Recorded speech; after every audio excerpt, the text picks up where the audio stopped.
Chapter 6, Arca Pharmaceuticals Headquarters, San Francisco. The next morning, a vein in Lee's temple started throbbing. He looked at the attendance sheet for work at the Milan facility. Dr. Catherine Young had not clocked in for the second day in a row. He'd sent the Africa footage to the 3 research scientists at the Palo Alto Milan lab, who were part of the complete protocol.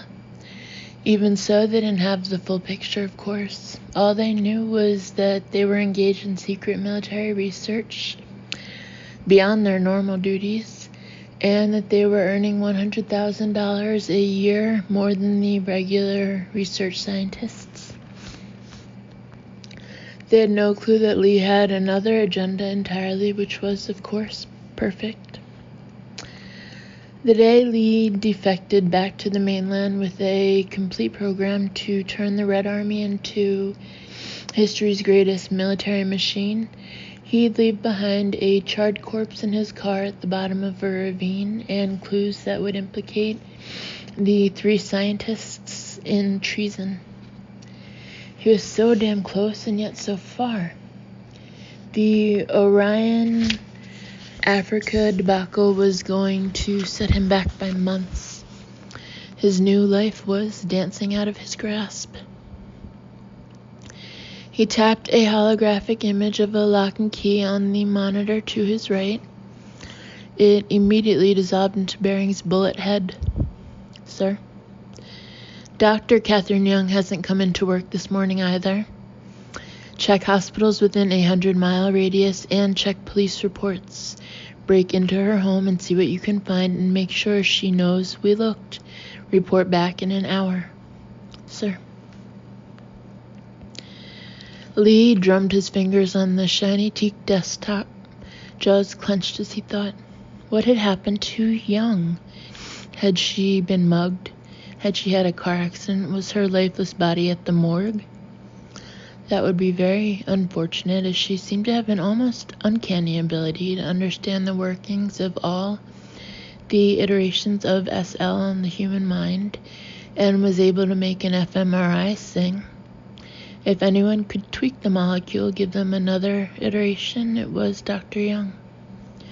She was the very best imaging analyst he'd ever come across. At times, it seemed to him that she could look at an fMRI and figure out what the patient ate for breakfast. In her hands, each image yielded so much data that they were creating the fullest map of the human brain in existence. Why wasn't she at work? The woman who was all work and no play?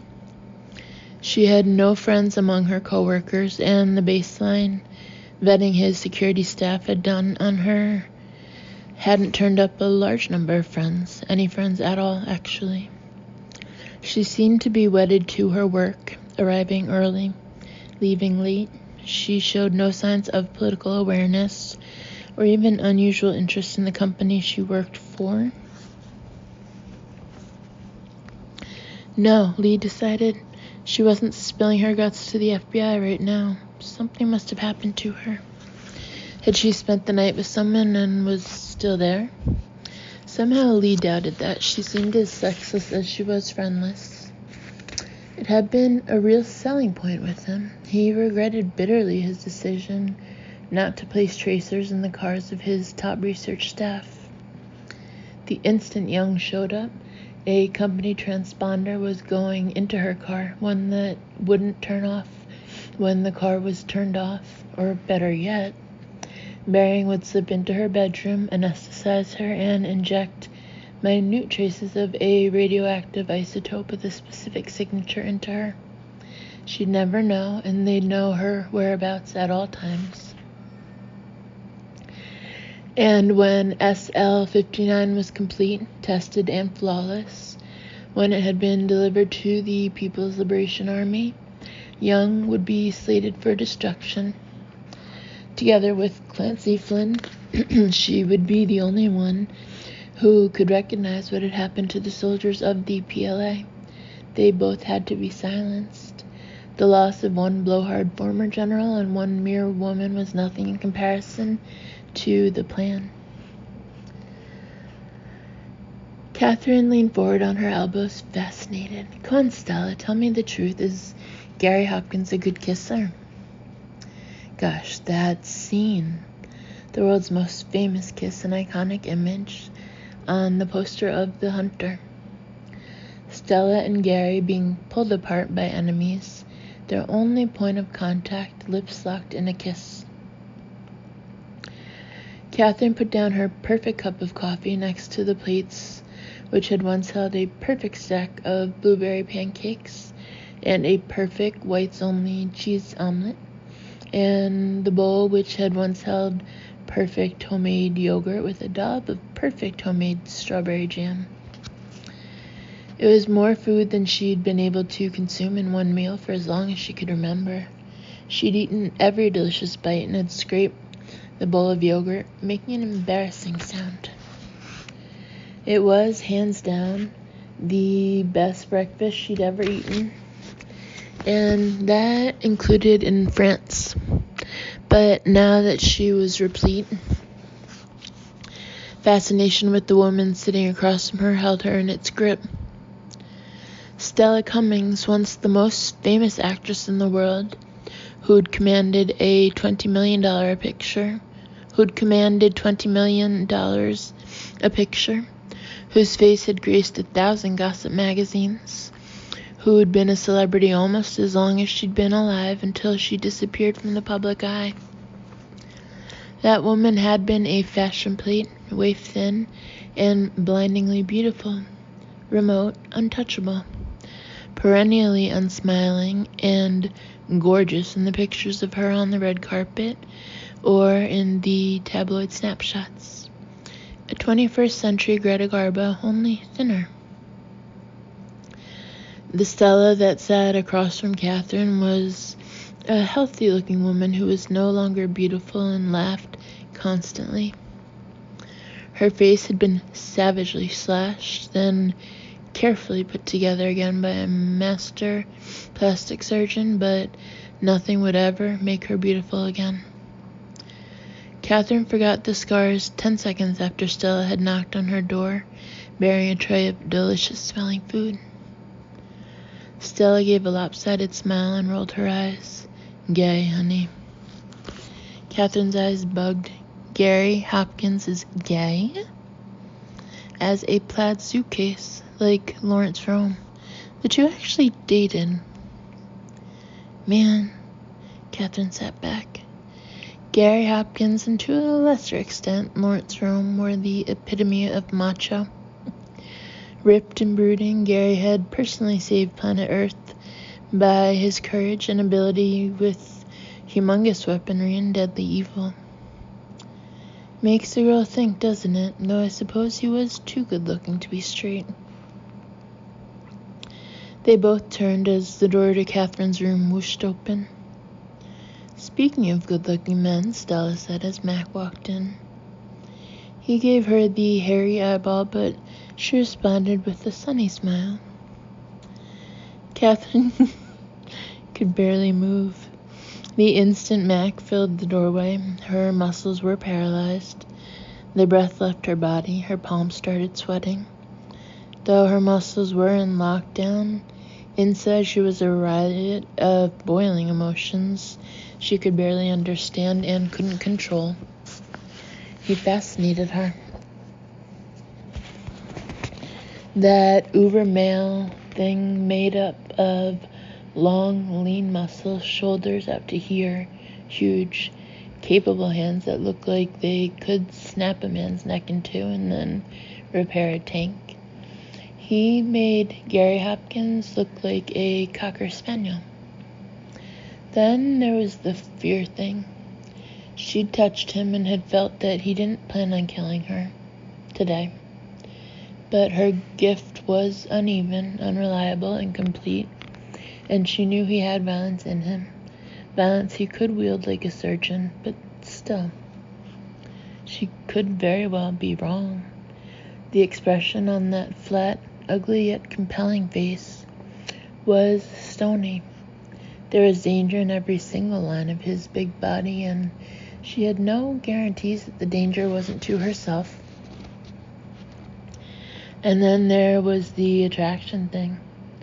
Last night she'd been exhausted, frightened out of her mind, in the iron grip of her compulsion, but now, rested and refreshed, the sudden appearance of Mac made her heart leap in her chest. Part of it was the fear and part was the fascination, but a goodly portion of it was sheer old-fashioned sex. He turned her on. It happened to her so seldom she barely recognized it as something belonging to her. The whole sex thing was so incredibly fraught with problems, whole thorny forests of problems. She'd more or less given up on it. Her body hadn't. It was as if her body had been quietly lying in wait to jump for something it wanted, and it turned out what her body wanted was Mac. She shuddered. This wasn't just inappropriate, like getting a crush on your married dentist or your banker. This was dangerous, because the man who walked in swept the room with a fierce scowl and stood there like an immovable force of nature. It was terrifying. She had no idea of his background, but he looked like a soldier, and not the ceremonial kind who stood around in a fancy uniform with a long, shiny sword and who knew how to snap out a salute. No, he looked like special forces, the kind of guys who came in under cover of darkness, snapped necks rather than salutes, then left quietly before you even knew they were there. He distrusted her. That had been made very clear. He distrusted her, didn't believe her story, half suspected she'd been sent to spy on him. What a terrible trick biology had played on her, that this man, huge, dangerous, a man who didn't trust her, was the one man she had a violent sexual reaction to. It was explicit, too, which terrified her. It wasn't a generic attraction, the kind you'd feel for some good-looking man who crossed your path, even though Mac was the furthest thing possible from good-looking. This man, this particular man, with the muscles and the scowl and the scarred face, he was the one she reacted to as if her body had been waiting all its life for him and him alone. Her brain telling her body, forget it, didn't work. Her heart was pounding so hard she thought she'd crack a rib. She didn't dare move, didn't dare speak, because then he'd know she'd started trembling the instant he appeared at the door. Oh gosh. Heat blossomed between her thighs, and she was shocked to feel her vagina clench once, very hard, just as it did in her infrequent orgasms. Her chest was tight, yes, but her breasts felt swollen, heavy. Most shocking of all was a weak, trembly feeling, as if all he had to do was hold out one big hand and she'd run straight to him. That was the scariest thing of all. She couldn't throw herself at him because he wouldn't catch her. He might end up shooting her, actually. Mac looked around at the ruins of breakfast, then pinned her and Stella with a hard look. He addressed Stella. You about done here? Yes, I'm fine, thank you, Mac. Thank you for asking. Stella tilted her head and studied him. Always a pleasure to be around a man who minds his manners. His jaw muscles worked so hard his temples moved. Catherine would bet that anything that made the temporomandibular joints work so hard had to hurt the teeth. That stony face showed no expression at all. Catherine wondered at Stella, who seemed to be totally indifferent to his mood. Stella, Mac growled. Mac, she answered, in an exaggerated imitation of his growl. To Catherine it seemed like baiting a bear, but Stella just looked exasperated, not frightened. There was a stalemate of some kind. Catherine could practically see the lines of male and female will crossing. Amazingly, Stella won. She pointed to the coffee pot. Coffee? I still have enough for a cup. He hesitated, but Stella went ahead and got a cup from a cabinet. To Catherine's surprise, there was a full complement of teas, a small sink, and a microwave inside the cabinet. If she'd known, she'd have made herself a cup of tea last night. Stella poured Mac a cup and handed it to him. There you go, black, no sugar, just like your heart. Mac put the cup down on the table hard enough for a couple of drops of coffee to slosh over the edge. Damn it, Stella. No, you listen to me, Mac. Do you realize that this woman... She made a graceful move indicating Catherine, reminding her all over again that Stella had once been one of the greatest actresses in the world. Do you know she thought she was a prisoner last night? Catherine made a sound, choked off before it could make its way from her throat to her mouth. She tried to hunker to become invisible. Stella turned to her. Didn't you? She demanded hotly. Mac was looking at her narrow-eyed, face of stone. Oh, gosh. She nodded, throat too tight to talk. It hadn't even occurred to her that she wasn't a prisoner. Well, you weren't, Stella said. I can't believe he'd make you think that for 1 second. This community doesn't do prisons. Her eyes were the same eyes that had burned from the screen, wide, pale blue, almost transparent, still beautiful and expressive, notwithstanding the scar that slashed from the right eyebrow to the edge of a sharp cheekbone, barely missing the eyeball. Those eyes had been magnificent on the screen, but were even more powerful in real life. She wasn't a prisoner, was she, Mac? You tell her she wasn't locked up like an animal, and if you did lock that door, you can forget about eating, like forever. You can cook your own damn meals from now on.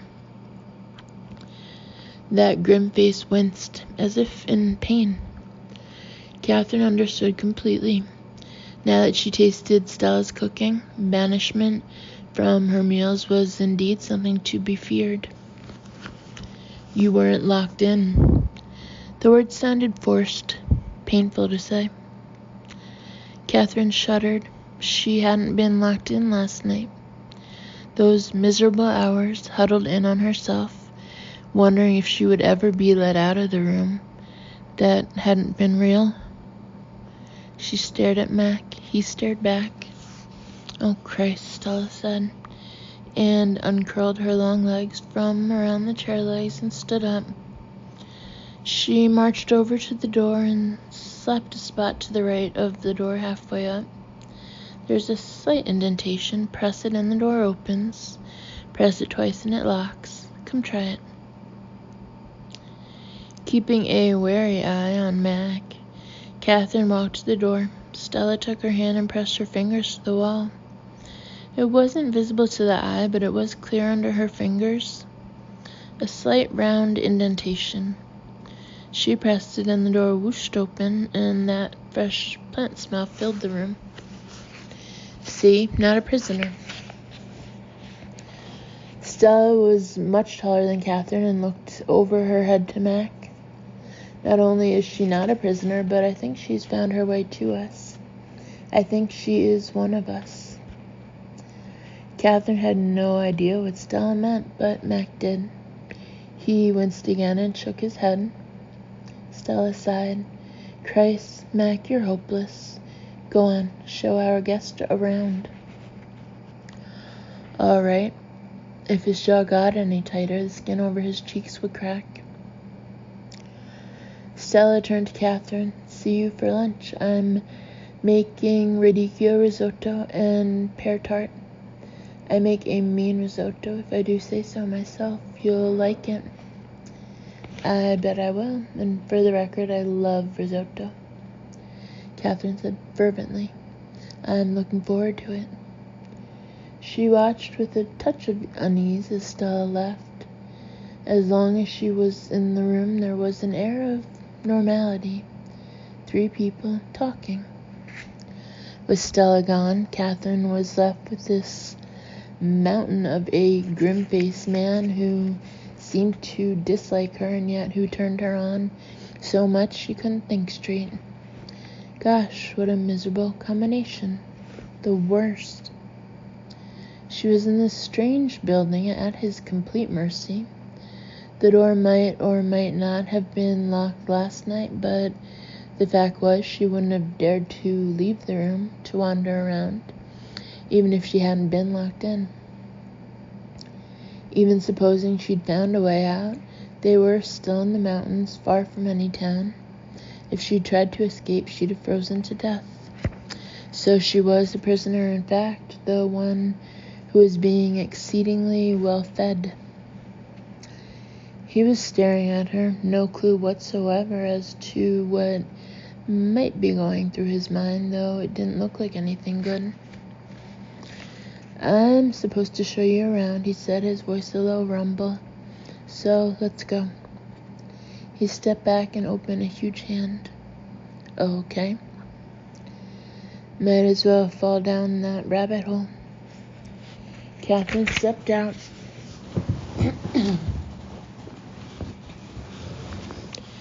Crossing the big corridor outside the door and leaning against the railing.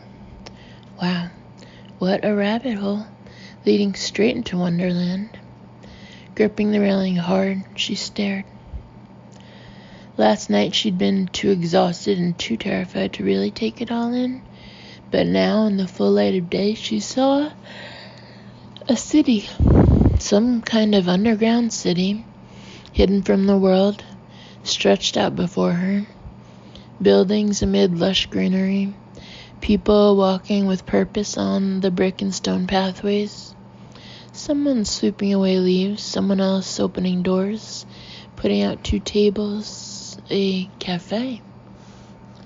Sure enough, a man and a woman sat down and a waiter came out and took an order. More people started crisscrossing the area below. Some following the paths, some cutting across as people did. Everyone who looked up saw Mac and waved. A couple of men gave a sort of ironic salute. She glanced up at Mac, saw his nods, and realized that she was indeed inside a community and Mac was their king, or at least their leader. And no matter how forbidding he looked, no one cowered. The salutes and waves were cheery and informal. More and more people were pouring into the commons area below. Someone had specific tasks, sweeping the paths, taking something from here to there. The sky above was bright blue. If she hadn't seen it last night, she wouldn't have imagined that overhead was a huge glass dome. She'd have thought the city open to the elements, and yet what she knew was the dome was completely transparent. Where are we? What is this? If it's a city, it's one I haven't heard about. A city carved out of a mountaintop, or rather, in a mountaintop? The look he gave her was sharp. She shrugged. "We traveled uphill. That's the only thing I know about where we are. Surprised I haven't heard about this place." "Don't be surprised. We designed it to be off the map and off the grid." Catherine blinked. "Off the grid? You mean nobody knows you're here?" But her mind whirred. I mean, modern towns need infrastructure. Connection to the electricity grid, water mains, the internet. We are completely self-sufficient. Mac's face gave nothing away, but she could detect a note of pride. "We have our own electricity." He looked up, and startled, Catherine looked up too. "That dome? It looks transparent, but it's not. It's graphene. one of the strongest materials on Earth, 1 molecule thick. There are tiny solar panels embedded in the dome. We have plenty of energy and water. We have our own internet infrastructure and our own food supply. The entire community must want fiercely to be off the grid. Who are they? He stood staring down into the huge atrium, muscles working in his jaw. It looked like he was literally chewing on his words. 3 people crossing a grassy area looked up and waved. He nodded curtly. Mac? Catherine hesitated, then put her hand gently on his forearm. It was covered by his fleece sweatshirt. The only thing she felt was hard, warm muscle and a shiver running through her system. He jerked and she pulled her hand away, as if she'd touched a hot stove, regretting her instinctive move the instant she'd made it. Nobody liked to be read by her. Why could she never remember that? Sorry, she whispered. He shrugged, clutched the railing with white knuckles, and looked out over his domain. She had no idea where this compulsion came from, but she had to know about this place. A place she'd never heard of and could barely even imagine existed, though she was looking right down at it. A place out of space and time. Why do you want or need to stay off the grid? Her voice was low because her throat was tight. It almost hurt to get the words out. And if she hadn't burned with the need to know, she wouldn't have asked the question. He looked down for several minutes. Another person looked up and waved. The pathways below were busy with people bustling to and fro. Very few couples, no children at all. He wasn't talking, though judging from the bulging jaw muscles, the words were right there in his mouth. She swallowed. Remember, Mac, you're going to MIB me. Whatever you tell me will be lost to me forever. I'm a neuroscientist, and I can tell you that memories after administration of leth are physically lost, together with a few million neurons, so there's no way I could talk ever. She eyed him hungrily, happy he wasn't looking at her. The memory of Mac McEnroe would be lost to her too. She'd never had a physical reaction like this to any man in her life before, and it was possible she never would again. Even the memory of her body heating up, of the shivers of recognition and danger and desire, would be lost forever. Mac, she tried again. It seemed as if Stella wanted you to talk to me. She said something about me joining the community. I guess she meant the community here. He closed his eyes as if in pain and took a deep breath. Wow. She touched a nerve, a painful one. Well, of course. Catherine Young didn't do communities. She was always rejected like foreign tissue. In her family, in the small town in Massachusetts she grew up in college and graduate school, at her first job in Chicago. By the time she got her current job, she didn't even try to fit in. She just went into work, did her job, went home. Any attempts at joining groups inevitably failed. Different. She was different. Never mind. She'd formulated the words in her head, but they hadn't left her mouth when he turned fully to her, eyes pinned to hers, and to her vast shame, having him look at her so intensely made her knees weaken. She had to consciously stiffen them to stay upright. This was terrible. Her own body was rebelling against her, turning her weak when she should be strong. Mac waved a big hand at the scene below. An elderly gentleman thought Mac was waving at him, and waved happily back. This was originally a silver mine. It was panned out and abandoned way back in the 1950s. I knew about it because I grew up in a series of foster homes down in the valley. They weren't the kind of foster homes that kept a close eye on their kids. All they kept their eye on were the bank accounts to make sure the state paid on time. When I was 14, I found a motorcycle abandoned in the junkyard. I'm good with my hands. I scrounged parts, built it up, spent the next 4 years until I joined the military exploring. Found this place.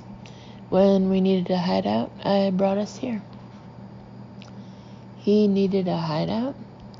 Catherine didn't go there. Of course he needed a hideout. This was a hideout, like the famous hole in the wall in the Wild West. A place where if you could find it, if you could make your way there, you'd be safe. She looked around, then back at the man who was watching her so steadily. You did some work. That was an understatement.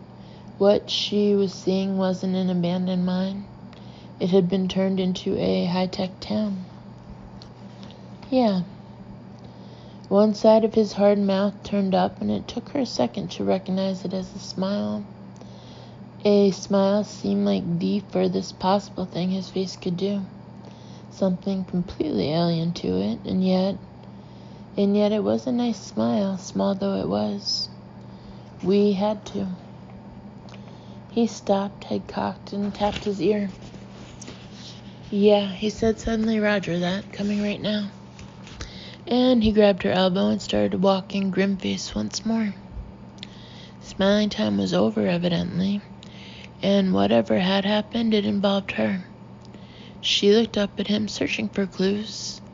His face was so hard, so remote, nothing at all could be read there.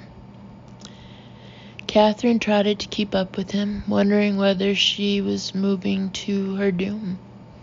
If she was moving toward it fast. They walked along the corridor until they came to the glass-enclosed elevator. It whooshed down so quickly and silently, it was almost like flying, opening onto the floor of the atrium. Mac took one of the pathways and Catherine followed. It was like plunging into a forest. The greenery was even denser than it appeared from above. A thick green canopy that wouldn't be out of place in Amazonia. The air here felt cooler, smelled incredibly fresh, as if it were the outdoors instead of in some kind of high-tech cavern. It wasn't just a city park, a pretty break in a wall of buildings, like most city parks were. It felt primal, not decorative, utilitarian, all that beauty a side effect. Every now and again she saw signs of small-scale cultivated crops. A pumpkin patch with plump orange pumpkins the size of boulders. Another small patch of artichokes. They passed a grove of oranges that smelled divine, rushing past it so fast she barely had time to smell it. Again, everyone they met waved hello to Mac and looked curiously at Catherine being tugged along. The looks weren't hostile in any way, just curious. One man dressed in work clothes with a toolkit belt tried to stop Mac, who rotated his index finger later and whizzed past. They pulled up in a side corridor where Mac ran full tilt toward a white door. Catherine was about to shout at him to stop when the door slid open at the last second. She rushed through it behind him, and it slid closed behind her the moment she crossed the threshold.